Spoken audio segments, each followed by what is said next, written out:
دوستو، مجھے اعتراف ہے کہ میں بدقسمتی سے ان لوگوں کی نسل میں سے ہوں جنہوں نے 1947 میں پاکستان کی اس سرزمین پر قدم رکھا جو کبھی ان کی نہیں تھی۔ ان کے آباء و اجداد نے کبھی اس زمین کو سینچا نہیں تھا، نہ فصل اگائی تھی اور نہ ہی تجارت کی تھی، بس یہاں چلے آئے۔ نہیں معلوم کس نے خواب دکھایا تھا، بہکایا تھا یا پھر کوئی لالچ تھا، ہوس تھی یا زمین جائیداد ہتھیانے کا کوئی منصوبہ تھا۔ کسی دور افتادہ شہر گاؤں میں بیٹھے تھے کہ اچانک کسی نے کہا کہ پاکستان میں بڑی بڑی حویلیاں تمہارے لیے خالی پڑی، جاؤ ان کے تالے توڑو اور ان میں گھس جاؤ۔ کہ یہ بات اتنی آسانی سے کہی جا سکتی ہے جتنی آسانی سے کچھ برسوں سے کہی جا رہی ہے؟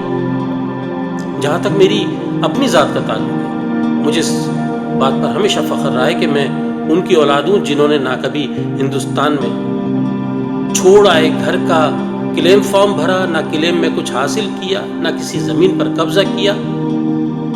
ہو سکتا ہے کہ انہوں نے نادانی کی، مگر یہ نادانی اب میرا سرمایہ ہے۔ دوستو، غلط ہی یا صحیح، لیکن سچ یہ ہے کہ لاکھوں نفوس نے 20 شہروں اور گاؤں سے نقل مکانی کی تھی اور نفس کی اپنی بپتا تھی۔ ان بپتاؤں پر 75 سال پہلے بے شمار افسانہ و ناول نگاروں نے لاتعداد کہانیاں لکھی ہیں جو ہمارے ادبی سرمایہ کا حصہ ہیں۔ اور ویسے بھی کہتے ہیں کہ کسی عہد کی سچی تاریخ سے آگاہی حاصل کرنا ہو تو اس عہد کے ادب کا مطالعہ کریں۔ ایک بات بتائیے کہ ہزاروں سال کی تاریخ میں ایسی کوئی مثال ہے کہ کسی نے اچھے مستقبل کے لیے نقل مکانی نہ کی ہو؟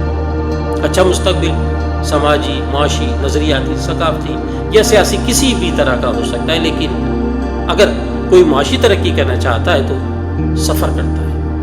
اگر کوئی اچھے اور بہتر سماج میں رہنا چاہتا ہے تو سفر کرتا ہے۔ اگر کسی پر کوئی زمین تنگ کر دی جائے تو یا کوئی نظریاتی یا سیاسی لحاظ سے بددلی محسوس کرتا ہے تو سفر اختیار کرتا ہے۔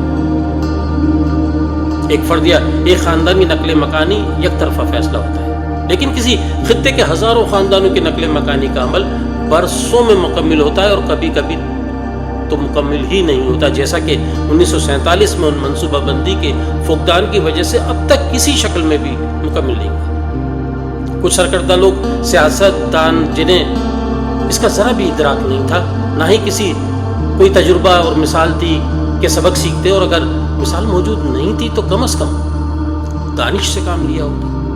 بس چل دیے تھے زمین کو تقسیم کرنے۔